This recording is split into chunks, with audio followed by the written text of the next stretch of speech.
Let's take the data table improvements in Summer 26 for a test drive. In Salesforce Flows, the out-of-the-box data table did not support displaying the record name in the lookup field before.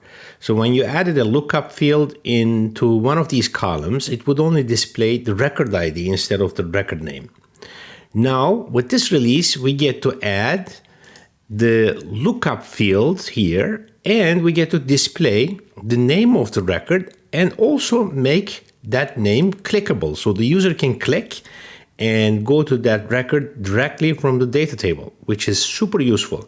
Now, if I go to my configured columns, one of the records that you would want to add and make it clickable possibly would be the last modified, for example, or it could be even the owner of the record, last modified by.